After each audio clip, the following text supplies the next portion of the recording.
What is going on, everybody? And welcome back to the It's a Rap Sports Network and the Final Word with MattyB. Starting a brand new broadcast week. That's right. November the 24th, Thanksgiving week, will now start officially, and we will take you through the Thanksgiving holiday here on the Final Word. That's right. I don't sleep for no one. No holidays here. And we'll get it all started tonight. Of course, big story in town. As I sit here and speak to you, the Philadelphia Eagles are, let's call it what it is. They're just putting it to the Rams right now, 30-14. Early, not early, I guess. Yeah, I guess still kind of early. 10 minutes, 30 seconds remaining in the game as the Eagles are well on their way to winning their seventh straight and pushing their record to 9-2. And making believers out of the staunchest people that are not believing. And I'm still one of those who don't believe. I'm not going to sit here and back off from any of that. But I got to give the team their due, and we got to talk about it. So we will definitely be talking heavy Eagles-Rams tonight as the game is still happening. First here on the Final Word, by the way, broadcasting while an Eagles game is happening. So it's not quite a post-game show. And it's not a pregame show, and it's not a watch party, but we'll definitely talk about the game as it comes down the stretch here. Eagles up 30-14 now as we speak. 10 minutes and 30 seconds remaining. They just added another field goal to push their lead out to 30-14. We're going to get into that. We'll obviously get into your day in Philadelphia sports history. We're also going to try to talk some Flyers if we have time. We'll also do our prospect of the night, and we'll also do our card segment, our card review segment, all here on the Final Word on It's a Rap Sports on this Sunday night. And everything on this network is brought to you by the fine folks at It's a Rap. And all we ask for you is a like and a subscribe, a click of the button, a ding of the bell, a little, hey, check this network out to your friends and help us grow it. So that's all I ask, and it doesn't cost a thing. So let's jump right into your day in Philadelphia sports. Jump right into the show because we want to get into the meat and bones of it. Let's talk some Philadelphia Eagles. But on this day in Philadelphia sports history, we go back to the year 1892, and no, I was not there. I was not there for this moment in Philadelphia sports history. But on this day, Northeast High School in Philadelphia and Central High School in Philadelphia decided to play a Thanksgiving Day football game. It was the first high school Thanksgiving Day football game in the city of Philadelphia, played on this date in 1892. And of course, we all know what that brought, and we all know what that developed into. One of the greatest traditions, I think, that I remember growing up in Philadelphia was the Thanksgiving Day game. And of course, it evolved by the time I was enjoying it. It evolved into the public league versus the Catholic League. Yeah, I went to Father Judge. So our public league rival was Lincoln. So every Thanksgiving, we would play Lincoln. I don't know the others.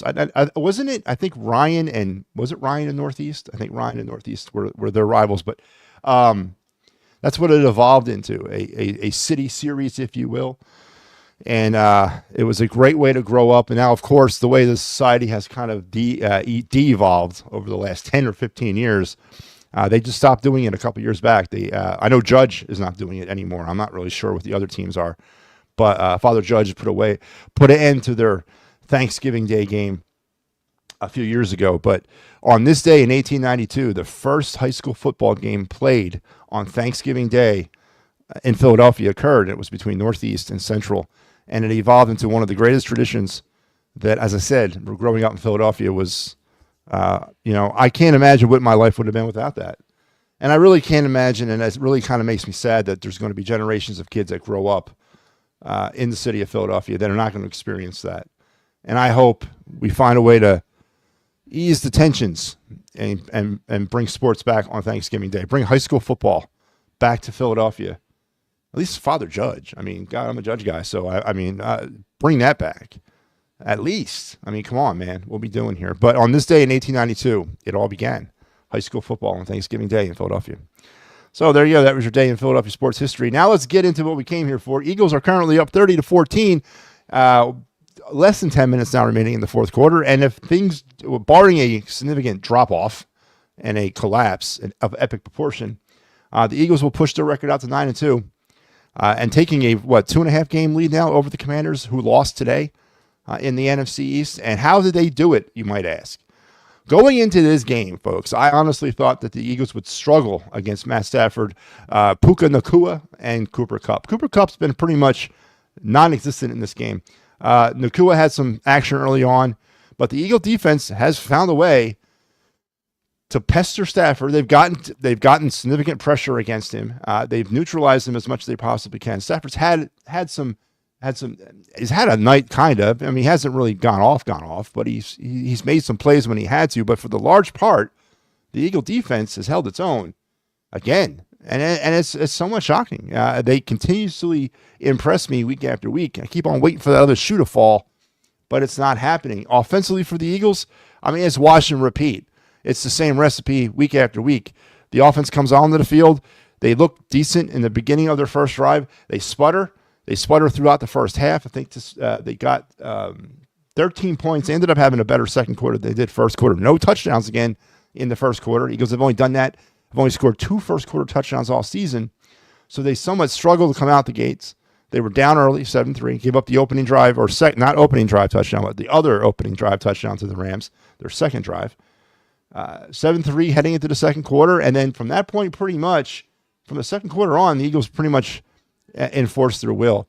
And more specifically, Saquon Barkley enforced his will. Right now, and I don't imagine he's going to play much more tonight, but 22 carries for 173 yards, touchdown, a nasty 70-yard run. That was his receiving numbers, or his rushing numbers. His receiving numbers, 4 receptions for 47 yards for along of 31. So he's accounted for, what? Jesus Christ, over 200 yards total offense for the Eagles tonight. Over 200 yards total offense. Saquon's march towards the 2024 MVP continues. And where would this Eagle offense be without Saquon Barkley? I shudder to think. But for A.J. Brown's sake, 6 receptions, 109 yards, and a touchdown. He's been effective. Jalen Hurts has been effective. I mean, I'm not going to bag on him too hard today. Been effective. 15 for 22, 179 yards, and a touchdown. No turnovers, and he was sacked 1 time. Not elite, but he's definitely been effective. And as the Eagles, as I said, pretty much enforced their will. And honestly, this game to me kind of goes back to that opening drive of the Rams, where the Rams were pretty much moving at will down the field, and then the Eagles forced that turnover down there almost into the red zone, which I think completely screwed this thing up because it was looking like it was going to be back and forth. It looked like it was it's going to be offensive battle back and forth, touchdown for touchdown, or touchdown for touchdown. And, of course, in the second half, just like the Eagles have done all season, somehow wrestled the momentum away and throw the ball, give you a steady dose of Saquon Barkley right down your throat. And that's when he usually pops off those long runs, is in that part of the second half, in which, again, he's done that as well tonight. And the Eagles are on their way to another win, on their way to their 9th win, 9-2 now, barring an epic collapse. I'll knock on wood. But yeah, I mean, I got to give it to them. I'm still not a believer, and I still don't think they're going to win a Super Bowl. But they are definitely proving me wrong based on what happened last year. I don't see that kind of thing happening again. I don't think they're going to self-destruct down the stretch like they did last year. They're a different makeup of a team. They have a different energy. They definitely have a different coaching aspect. The defense is a lot better than it was a year ago. And that has been really kind of the lightning rod here, right, is the play of the defense. Nakobe Dean all over the place tonight.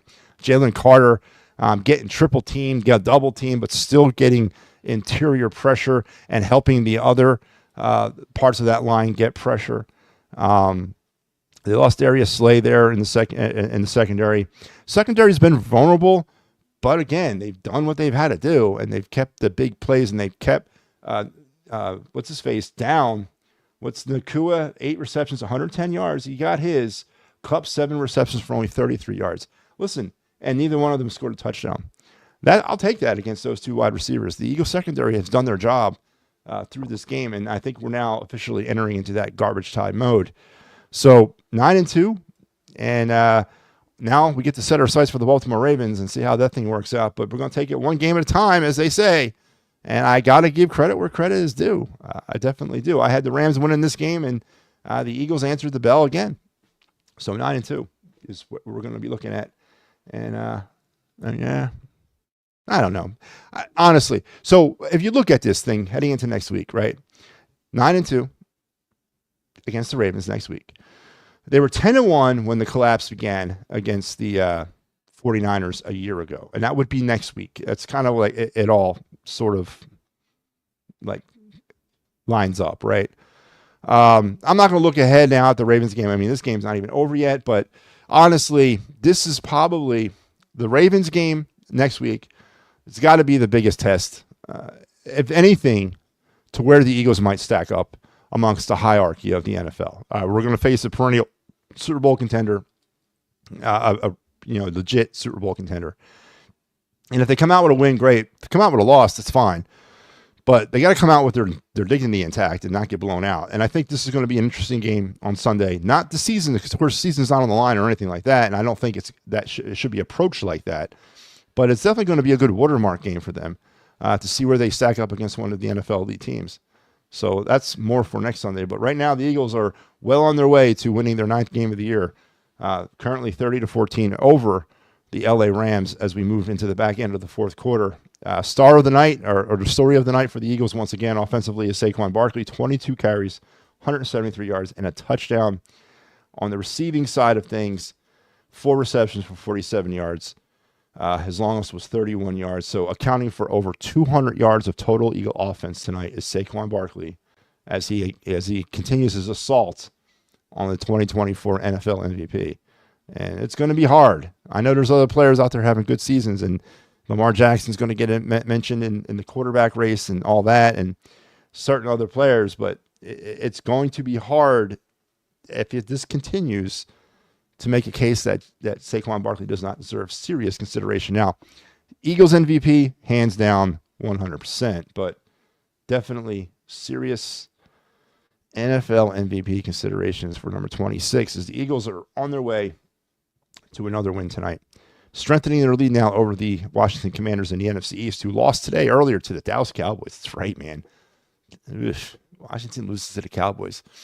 So with that being said, let's take a look around the NFL as we are finishing up our Sunday night of football action around the league. Let's start in Chicago, where it was the Vikings surviving in overtime against the Bears, 30-27. Lions keep winning, baby, 24-6. Detroit now 10-1 on the year. They were all over the Colts. It was the Dolphins 35-15 over the Patriots as the Dolphins, who were 5-6, man, not the same Dolphins of a year ago. It was 30-7, the Buccaneers over Tommy DeVito and the New York Giants. It was the Cowboys 34, as I mentioned, 26 winners over the Commanders. Big time upset. Big time. This is now Washington's 3rd straight loss, so maybe this is it, and Washington is now fading away down the sunset, but Dallas over them 34-26. Kansas City survived against the Carolina Panthers. Interesting game here. 30-27 as the Chiefs survive against the hapless Panthers. It was the Titans winners over the Texans today, 32-27.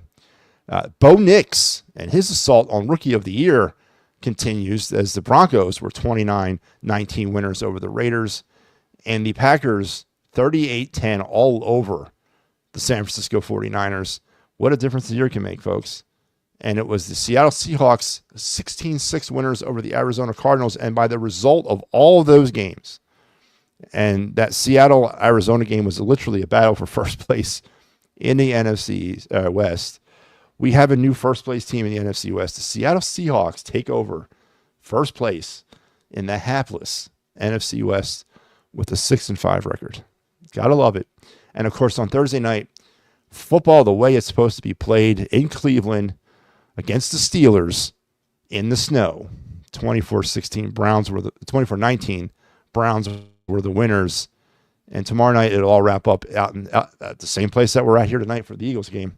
At SoFi, the Ravens will play the Chargers to finish up your Week 11 in the National Football League. And there you have it. There's your trip around the NFL on this Sunday night. And the game everybody is concerned about. Now 5 minutes, 13 seconds remaining in the fourth. Eagles up 30-14, well on their way to a win. All right. I guess let's transition now. Let's head over to the ice.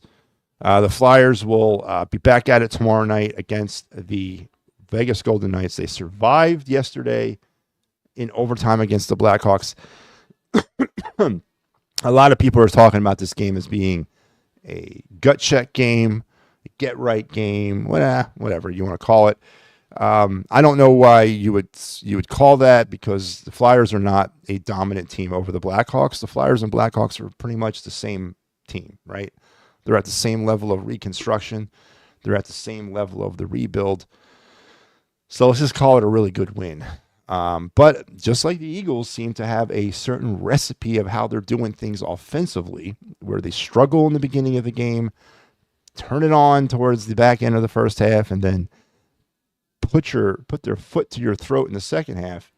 The Flyers are having the same sort of offensive slow start recipe where they don't play offense, or they can't play sustained offense for the first 50 minutes of a game and then decide to turn it on for the last 10. That's a little bit more of a Russian roulette style of way things do things in the NHL, and the Flyers are not equipped with the firepower to continue that type of offensive play. They're just not going to be able to do it. They don't have those types of horses. So, but it worked the other night. It worked yesterday against the Blackhawks as they came back from a 2-0 deficit and forced overtime, and then Michkov won it in overtime. Flyers are now on the season 9-10-2, up to that 20-point mark as they will get ready to host the Vegas Golden Knights tomorrow. And here is your broadcasting schedule on the network for Flyers action this week. We got a big week, 4 games on the tilt. I am back with you tomorrow night for the Clear the Ice program. There will be no final word tomorrow. Wednesday, the night before Thanksgiving, Sal is with you against the Preds. And then Sal has you on Friday afternoon as the traditional Black Friday matinee against the Rangers. And then I got you Saturday night as the Flyers will hit the road against the Blues on Saturday night. And that's how your Clear the Ice schedule will be on the network this week. And as far as Thanksgiving goes, there will be no changes to programming, with the exception of the Birds Blast. We will probably try to get the Birds Blast in on on Wednesday or Saturday. I can't do Friday, so either Wednesday or Saturday will be the Birds Blast. But I will be on the air Thanksgiving Day night, so we won't stop bringing you quality entertainment here on the program, or on the network and on this program. But yeah, so the Flyers with a decent win. I mean, I'm not going to say it wasn't a good win. Any win's a good win, but definitely nothing to get uberly excited about. It was, don't like the way they're playing offense. I don't like the slow starting offense, and this team gives the puck away too much. They can't finish. I mean, the problems are still there. They're just finding ways to win. They're getting decent goaltending, and they're getting better defense. Defensive play has stepped it up a little bit. Some of the players, and now that Cam York is back, good things probably or maybe in store for the Flyers, and maybe they can kind of, settle down a little bit, get some momentum. Tomorrow night would be a huge test for them, whether or not they are able to skate with Vegas. A win against the Vegas Golden Knights tomorrow night would definitely be a good start to their week, because as you see, I'm not saying the Predators are going to be an easy win, but the Predators are struggling. Stamkos is struggling. Castile won against them. And then this is the big one on Friday. This is definitely a game I'll be tuned in anytime they play the Rangers. That's going to be huge. And a very winnable game on Saturday against St. Louis. So, I don't know, 2-2 week, 3-1 if they get lucky. I think that's doable. But we'll wait and see how that all plays out. But let's head over now to do our prospect of the week. And this segment is where we highlight a prospect out of the Flyers or Philly system, or we highlight a draft target from the Flyers and Phillies, and we kind of kick it up, or we spotlight a player for an upcoming season of the Flyers or Phillies, which we're going to spotlight just the Flyers. We're not spotlighting anybody right now because we're not going to start the baseball team till later on, and we're done with the hockey. So it's prospect of the night, and it's a Flyers prospect, and it is Alex Bump, the left winger out of the Western Michigan of the NCAA, 6 foot, 194-pound, drafted in the 5th round of the 2022 NHL draft. Without any tell, he fluently dekes through defenders along the perimeter to gain the zone. So basically what that says is without giving away anything, without any sort of tendency or lean or, whatever, he just does what he has to do, and he makes a move. A textbook curl and drag wrister beats the defender and changes the angle in one motion. He's also a skilled two-touch and catch and release shooter. So that's a fast shot. And as far as a textbook curl and drag wrister, it's kind of hard for me I can see what they're saying.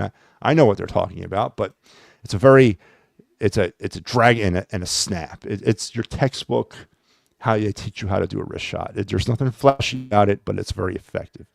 But Alex Bump, kind of crowded in his position right now for the Flyers. A little bit of backstory on him. It's his second year with Western Michigan. So it's an NCAA program. So the Flyers have 4 years with him before they got to sign him. If he decides to stay in college for 4 years, he can. And the Flyers will continue to maintain control over him. So basically, it's the ball's in his court. But so far through 10 games this season, 3 goals, 5 assists, 8 points, and a -3 for Alex Bump on the young season out there in Western Michigan. So there's your Flyer prospect of the night, left winger Alex Bump. So hope you enjoyed that. A crowded room there at left wing for the Flyers. What was he, 6 foot? I like the way, I like his dimensions. I like 6 foot. I like 194. Be interesting to see. I think he's a player where this could be a situation, depending on where he is. The Flyers will probably not force him, but kind of maybe steer him to stay in college as long as he can. You can stay in college. You can stay in college up to 4 years or whatever your eligibility says you have before you have to commit to the Flyers or before you have to commit to the NHL or before you have to commit to the team that draft you. That's the clause that the NHL has with the NCAA. It's up to a 4-year deferment if that's what you stay in school for. If you're in another league other than the NCAA, the Flyer or the teams that draft you have 2 years in order to sign you to your contract. So the Flyers have some time with him. They could potentially hide him and not rush him along. There is no rush for a player like this. Very still much kind of figuring out himself, figuring out his game. So keeping a hold of Alex Bump down in college would be optimal, I would say, for the Flyers as they are preparing to, and who knows, maybe they stockpile him and they trade him. Yeah, I wouldn't be overly surprised about that either, too. So they go ahead and they stockpile him, and then they include him in a package deal at some point in the next year or two. But there he is, Alex Bump. He's a good-looking prospect. I've watched him play, and everything they say about him in his bio is correct. He's very fluid. He moves really well. He's not the fastest skater in the world, but he does possess a lot of moves. He's very elusive, and you wonder though if that elusiveness will last at this level, right? If he can actually still get away with that at this level, I think he has to be a little bit faster in order to get away with it at the NHL level. But he gets it away with it pretty well at the NCAA Division I level, which is not that far off from major junior hockey. And actually, a lot of people say it's better. It's better competition than major junior hockey. So, you got to be, he's a project, just like a lot of these Flyers players are. There are a lot of projects, and he's definitely one of them. But he's got some upside. Definitely got some upside. So keep an eye on Alex Bump as he makes his way through Western Michigan, and potentially, hopefully, breaks through and finds his way into the NHL. So there's your player or your prospect of the night, Alex Bump of the Flyers. And it looks like the Eagles have just added on another touchdown. And, Saquon Barkley, man. Wow. And there's Al checking in. Al checks in with Saquon Barkley is a monster. 225 yards, 2 touchdowns tonight. My God. Yep. So it looks like Saquon just added another touchdown. It's now 37-14 Eagles with about 2:44 left. Barkley with the touchdown. Now 255 yards rushing. He just broke off a 72-yarder. Wow. So he has runs of 70 and 72 tonight. Absolutely amazing. Absolutely amazing. But what does that do? Does that make you feel good? I mean, it does, but is anybody else concerned that this is too heavy on Saquon? What happens if they lose him? I mean, I'm not, listen, I'm not, again, I told you guys this. I'm not going to get down on this. They deserve their credit right now. Saquon Barkley is driving this offense. And it's not a bad thing. But is it too one-dimensional now? I mean, is that something that is a viable thing to be talking about? Jalen Hurts tonight, 15 for 22 or 179 yards. He has a touchdown, but I mean, is it too one-dimensional? I don't know. But Saquon Barkley, man, 255 yards rushing? Is that right? Are you kidding me? Wow. 255 rushing. So if they get the ball back, could he go over 300 yards? Do they leave him in the game and let him get 300? Has anybody ever rushed for 300 yards in a game? Holy crap. Wow. Yeah, 37-14. Eagles, as I said, well on their way to 9-2.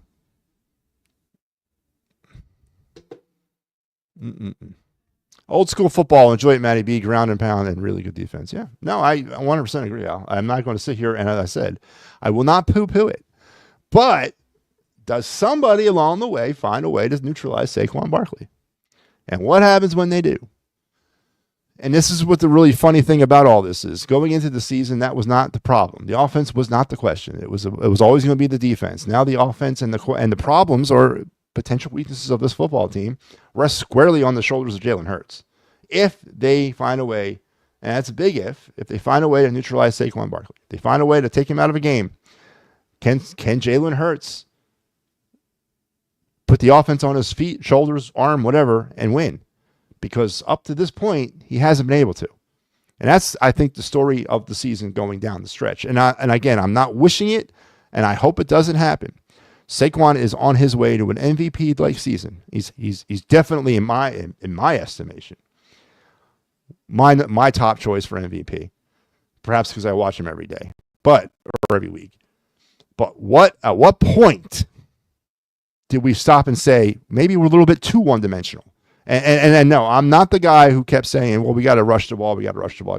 No, I was always on board with a nice equal distribution of run and pass. We got some of the best wide receivers in the league, so we got to use them. And then we also got one of the best running backs in the league. We got to use them. And the Eagles have found a way to now completely flip the script. And now we're going at it completely on the ground, which is fine if it works and continues to work. But what happens when it stops working? What happens when they neutralize him? Do we trust Jalen Hurts to be able to be an elite quarterback? Because he hasn't played like an elite quarterback all season. And do we trust him to have to pick it up and be that quarterback? 255 friggin' yards on the ground. I mean, come on. Are you kidding me? Is somebody playing Madden tonight? I mean, what the hell is that? I don't even know what that is. And then don't forget so he's accounted for what? Over 300 yards of the offense? Are you serious, man? Over 300 yards of the offense for one guy? Does that not concern anybody? I mean, it's a great story, but it's that way every week. Does that not concern anybody? I think 295 is the most. Well, listen, Al, would you be on board with keeping him in if the Birds get the ball back? Would you keep him in? See if they get him 300? I would. The hell with it, man. Is this what Barry Sanders would have looked like behind the Cowboys? Yes, this is exactly, Steve, what Barry Sanders would have looked like running behind the Cowboys line of the early 1990s. Yes, 100% agree with that statement. Adrian Peterson, 296 yards. And by the way, of course, Adrian Peterson is the last running back to ever win the NFL MVP. That was back in 2012 when Al was just in high school. So I don't know if you remember that, Al. But the O-line is a giant reason. The O-line is a giant reason. Yeah, it is. Listen, they're playing well. They're playing absolutely tremendous football right now. And Saquon Barkley is playing tremendous football. And this recipe, I'm not on board with the slow starts in the first quarter. I think that they're frustrating. They're maddening, especially when you come out of the game with those first 15 plays that are supposedly scripted. And you're so ineffective. And maybe it's not the plays because I saw it tonight and I saw the same thing happen last week. Was it 3 straight penalties on the Eagles' opening drive? Pretty much stalled out the drive. That can't happen. That's got to get cleaned up. But how does that happen coming out in the opening drive on the 3 plays that you've scripted coming into the game. Still no touchdowns in this game in the first quarter. They've only scored 2 first quarter touchdowns all season. They only scored 3 points in that first quarter. And if it wasn't for that fumble, and I said this earlier in the show, I don't know if you guys heard it, but if it wasn't for that fumble on the Rams opening drive, the fumble recovery, I don't know if this game goes this way. The Eagles got lucky there. So I don't like the slow starts offensively. Obviously, I love the second halves with 24 points tonight in the second half. I'll take that, but it's so skewed between the first and second halves of games. And yeah, I know it's not how you start, it's how you finish and all that. But I don't like the slow starts. And I love that Saquon Barkley is doing what he's got to be doing. But can he be doing this through mid-January? Is he going to be able to continue to carry this load and this clip through mid-January into early February, hell, into mid-February, if we need him to? And what happens if he gets hurt? Does Kenny Gainwell pick up where Saquon left off? I know Gainwell had a nice, pretty little touchdown run tonight, but obviously it's not going to be the same offense. And then we'll be talking crap about the offensive line when Gainwell or Shipley can't run behind them. So don't give the offensive line that much credit, Al, because it's a lot of Saquon too. Because I know I don't think Shipley and Gainwell could definitely do this behind that line, but it's definitely been well. It's been really good. Cam Jurgens is just better run blocker than Jason Kelce out of pure talent. Yeah. And yet, listen, let's give Jason Kelce was with the Eagles during the aerial days, right? It was all about passing when Jason Kelce was here for the most part, right? I mean, let's face it. It was all about the passing attack. So I'm not saying that you're wrong, Steve. And trust me, Cam Jurgens, is it easier to run block or pass block? It's easier to run block, correct? Because it's blowing people out at the point of attack. It's not trying to hold anything. So it's a lot easier to run block than it is pass block. So at least in my opinion, and in my experiences, it's a lot easier to run block than it is pass block. You get them off the point of attack and you push it back. So yeah, but you're right. Yes, I said it. Yeah. That's what it looked like. Yeah. Keep him in. Hell yeah. But I would be nervous. Yeah, I think we keep him in, right? 37-20 now. I guess the Rams scored 37-20, 107. The Rams just score? Yeah, 37-20. 37-20 as the Eagles are on their way to winning. Are you okay with the Philly slow starts but not the Eagles? Asking for a friend. Am I okay with the Philly slow starts but not the Eagles? Slow starts in games or slow starts of the season? That's a little different story there, Al. The way the Eagles start off games is frustrating. Don't sit here and tell me that you enjoy the slow starts. Don't tell me that you weren't banging your head in the wall at halftime on Thursday night against the Commanders, where they scored 3 first-half points. Come on, man. You can't be happy with those because you're concerned about those slow starts when we start playing against the higher level of competition. Do they survive a slow start against the Ravens next week? Huge game against the Ravens coming up, by the way. Not the season's on the line or anything like that, but a huge watermark game where this team can kind of really measure itself up against one of the true NFL elites. Do you think they can survive a slow start off against Lamar Jackson and the Ravens? Do you think they can do that? I wouldn't recommend it. I don't think it's recommended that they do it, but they probably could survive it. But no, I am not. I don't know. I understand what you mean. I want the Eagles to get off to fast starts. I'm not a big fan of trying to hold on, in a feverish comeback at the end of the game. I want to coast to a win. I've always been like that. And me and Kyle Quinn go round and round about that every week. I point out the first and second half disparity in points week after week, season after season. So I can't help looking at Nick Sirianni the same way I look at Mitch Williams and the 9-3 Phils. Yeah, listen, what was the deal with the penalty? Well, since when can you change your mind after you decide on what to do with the penalty? What was it with the Rams drive there at the end of the third quarter on that 4th and 3 or something like that? He decides to decline the penalty. But when the Rams line up to go for it, he then changes his mind and says, I want to take the penalty? What the hell's that? Can you do that in the NFL? Can you just change your mind midway? Oh, wait, they're going for it. No, I decided I want to take the penalty. I mean, what the hell's going on there, man? What the hell's going on? And then the challenge earlier in the game, on that fumble on the Rams opening drive. Clear fumble in replay. I mean, in real time, it didn't look that way. But then he's over there yelling at the refs, yelling at the other coaches. Just chaos over there, man. Chaos. That's your coach, by the way, not mine. Think about it. If they scored touchdowns in the beginning, they would be putting up 50-plus points. If the hell? Who cares? Is that a bad thing? Is that a bad thing? I'm not asking for 50-plus points. I'm asking for an opening drive touchdown. That hasn't happened all year. You do know that, right? The Eagles have not scored a touchdown in their opening drive the entire season.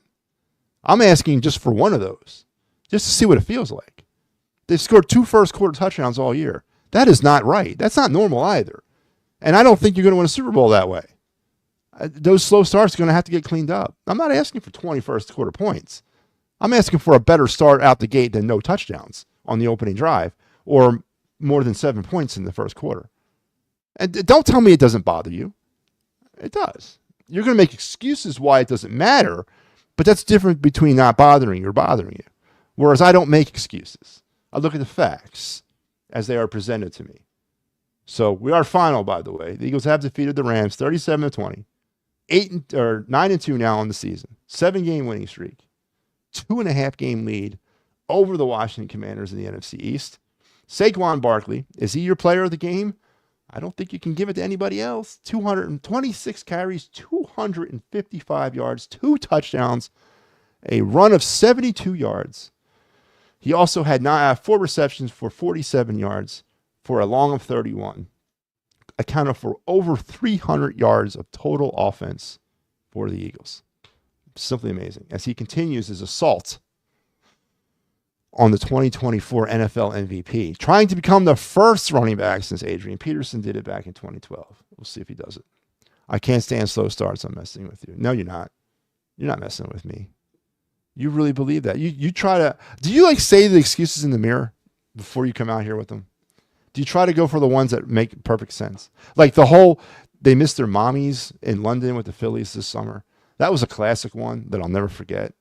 I won't ever forget that one, but do you work on the excuses prior to coming on the air with them or coming out? Because I know you're not on the air anymore. So do you work on your excuses before you come at some people with them? To be fair, we didn't score first and lose the Super Bowl. To be fair, we didn't score first and lose the Super Bowl. Yeah, I mean, but that's 2022, Steve. I'm talking about 2024. I'm not concerned about what happened in 2022. I'm concerned about the Eagles' offense in 2024. And the Eagles' offense in 2024, Steve, can be summed up in 3 bullet points.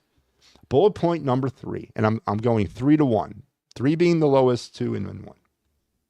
Bullet point number 3 is slow starts out of the gate, especially on opening drives, and scripted plays, question mark. That's bullet point number 3. Bullet point number 2, average to slightly above average from the quarterback who's being paid $1.6 million a game. So he's being paid elite money, but he's not performing as an elite quarterback. And bullet point number 1, Saquon friggin' Barkley. That is the Eagle offense. And that is MattyB's 2024 Eagle offense in 3 bulleted points.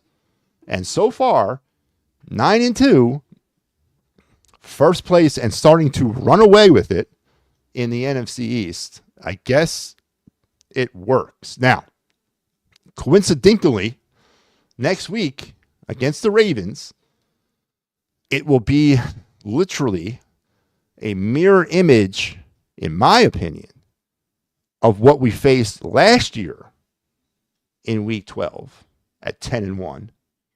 Now we're 9-2. But heading into the game against the 49ers last year, a lot of smelling ourselves was happening, and we got our asses handed to us, and it started the downward spiral of the 2023 Eagles. Now, I do not think win, lose, or draw against the Ravens that the spiral that occurred in 23 will occur for this team. They're a better team, better coached, with better people. Well, I should say better performing people. So I don't think a win or a loss next week against the Ravens will be season defining at all, especially a loss. I don't think that's going to affect their season much, but it is something for me to keep an eye on. And maybe because I guarantee you in the week leading up to the Ravens game, because now let's focus on the Ravens, there's going to be a lot of smelling yourself going on. And there's going to be a lot of we're Super Bowl, baby, blah, blah, blah. We're going to go out there and play this game like it's Super Bowl. And if we lose it, and then the season's over. So there'll be a lot of that from the rationalized Eagle fan base. But it's going to be interesting, week leading up to this game, because this is going to be a good one, man. This is almost like a Super Bowl preview for some people out there. I think that this could potentially be a Super Bowl preview. I don't think the Eagles will get to the Super Bowl in the NFC, but this will definitely be one of the previews of the games or possibilities that could occur. So 37-20, Eagles win tonight. Huge win. It's because the head coach can't script, of course, shit. But, Steve, is it the head coach that's supposed to script them, or is it the offensive coordinator? And again, it goes back to my problem with this whole thing about Sirianni and Moore, or as I like to call it, the Moriani offense, right? You know, it's evident every week, and I haven't crunched the numbers, and I will as soon as I get off the air here, but I think heading into this game, they've attempted like 285 passes, only like 30 to the middle of the field. That's Sirianni. That's his offense. Kellen Moore was predicated with quick hitters, slant passes. I mean, work in the middle of the field. Eagles don't work the middle of the field offensively. And as I said, I got to do the numbers when I get off here, but I believe heading into the second half, they had thrown 3 passes to the middle of the field.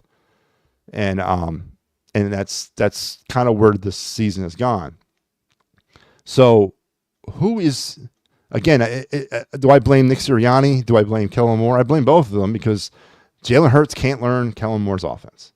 And just like I said about the Phillies and not having defined roles in their bullpen being the curse that's going to end their season, I still believe that not having an offensive coordinator that can teach the offense to the quarterback, or not having the right offensive coordinator that the quarterback can learn the offensive system, is going to doom this team.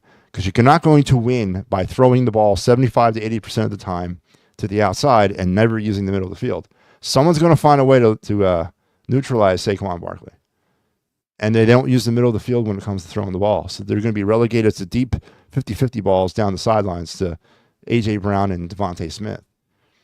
So I'm just saying, you know, I agree with you about the head coach, but I think your offensive coordinator has something to do with it too. San Francisco got their they did. And Brock Purdy not being in the lineup, wow, man, they stink.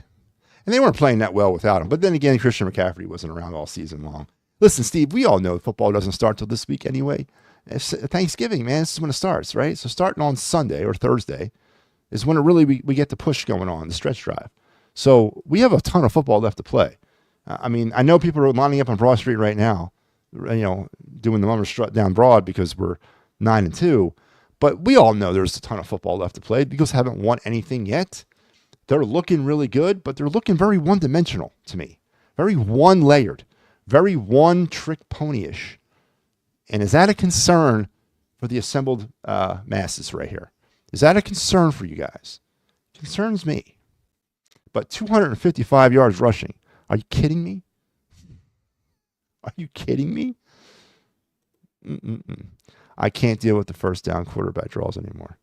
That's their bread and butter play, Steve. Got to deal with it, man, because it ain't going anywhere. Eagles win 37-20 in a game where they, you know, just like they've done all season long. I'm not going to take credit away from them. Saquon Barkley is operating on a different level of everybody else. Over 300 yards of total offense tonight for the Eagles. Hurts was effective in this game. 15 for 22, 179 yards, and a touchdown. Was only sacked once for 12 yards and no turnovers again. Receiving, AJ with 6 receptions, 109 yards, and a touchdown. Saquon, 4 receptions for 47 yards, along with 31.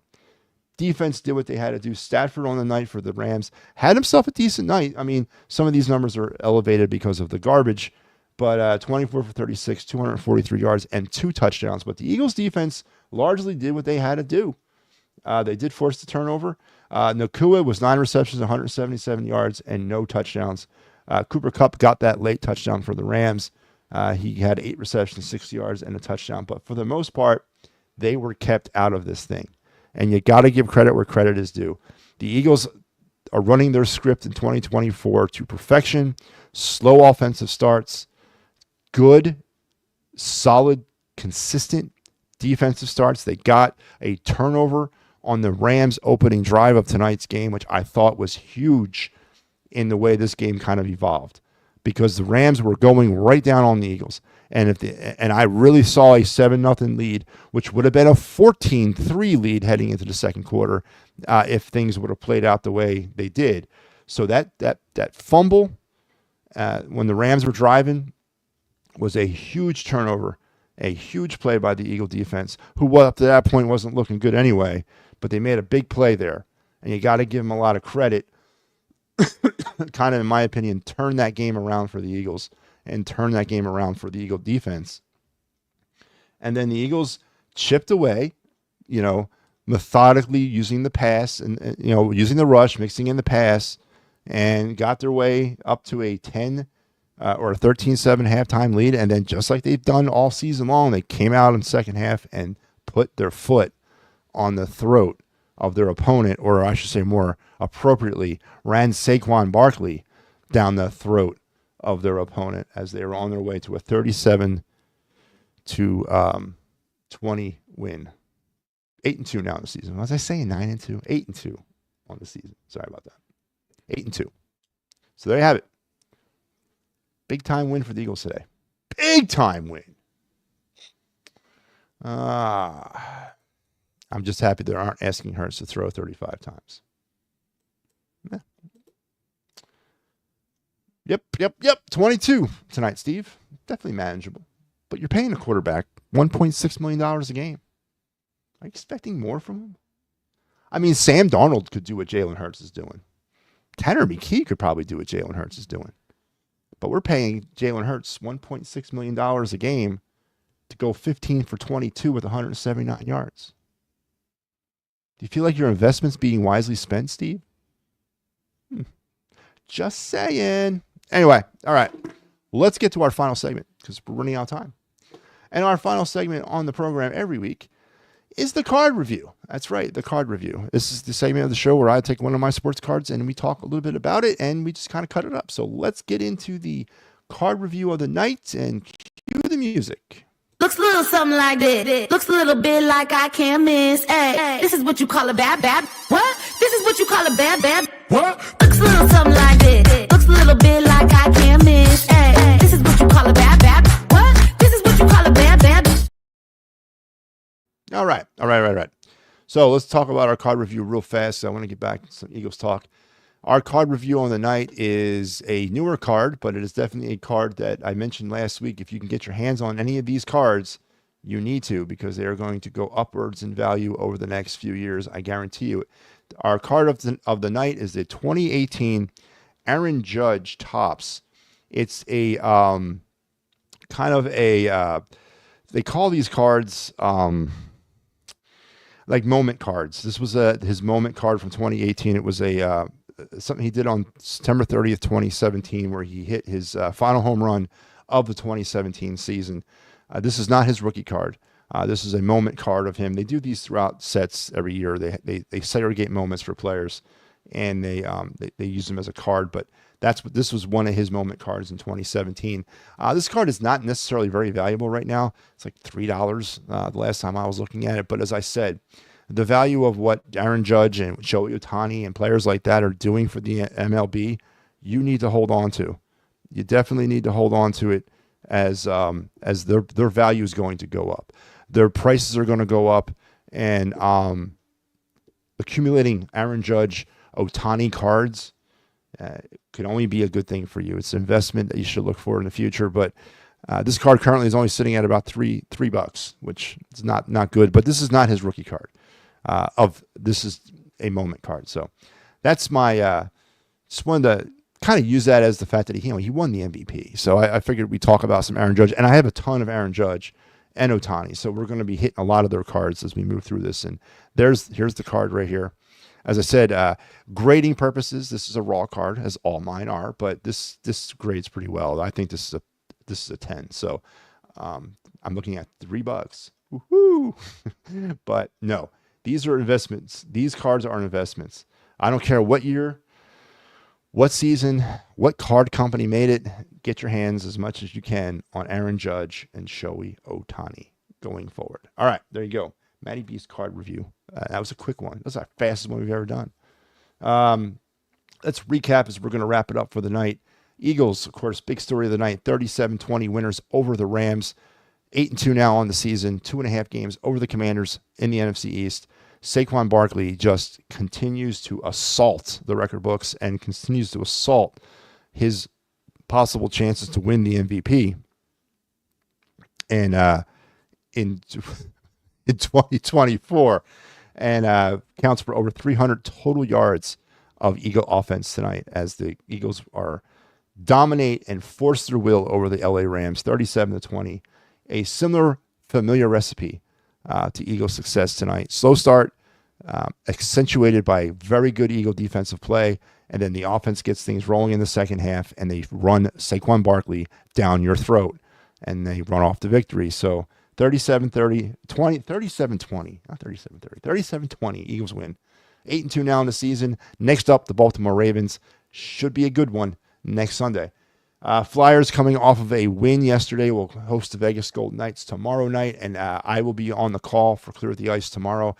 Sal Wednesday, Sal on Thursday, or Sal on Friday, sorry, and me on Saturday. So there's your Clear the Ice. So there will be no final word tomorrow night as I will take over the post-game duties on Clear the Ice. And one final note, I didn't get to this, but Phillies note, some personnel moves announced by the Phillies. They agreed to contracts on 2025 with right-hander Jose Ruiz and catcher Garrett Stubbs. Yeah, damn it. They tendered contracts to 5 arbitration-eligible players, Bohm, Sosa, Byron Scott, Brandon Marsh, and Ranger Suarez. And then, of course, they did not tender Austin Hayes a contract. So all this really means to me is that these are the players, with the exception of Austin Hayes, that they intend to have somewhat in the fold in 2025. Now, that doesn't mean they're all going to be on the roster. It just means they're going to be under team control. So for those of you who think this is a sign that the Phillies are not moving off of Alec Bohm, it is not. Or is this a sign that the Phillies are settling on Garrett Stubbs for another year? It's not. I mean, they probably are, but it's not a sign that they are. It's just kind of housekeeping as the Phillies are trying to shape their roster in 2025. So everybody just hang in there with that. But I thought I'd report on that real quick. And I know Al, who I don't know if he's listening or not anymore. I know Junior Marte is no longer part of the Philly organization. I know Al, I haven't worked up the strength to talk to Al about that. I want to make sure that he's okay and in the right place before I bring up that Junior Marte is no longer with the Phillies. But I will here eventually as we move through the winter. So never fear. And then we went over the card review. It was your 2018 Aaron Judge, a moment card of the 2018 top set. Aaron Judge's last home run of the 2017 season. Only a $3 value right now, but still, get your hands on Judge and Ohtani stuff as much as you can. And yeah, I didn't want to talk to you about it until I knew you were in a better place. But listen, thanks a lot for joining in. Thanks a lot for contributing, Steve, Al. Thanks a lot for contributing tonight, guys. Yeah, it's always a better show, especially you two are out there. So you guys have a great night. Eagles win. Woohoo. 8-2. One-layered offense. Effectively one-layered. Quarterback gets paid $1.6 million a game to go 15 for 22. So till we talk again tomorrow, have a great rest of your night and a better tomorrow. I'll see you on the post-game Flyers Clear the Ice tomorrow. Until then, take care. I'll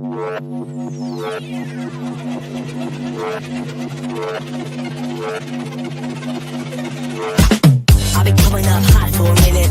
Everybody know the drop when I'm in it. I drop the top when I'm in it.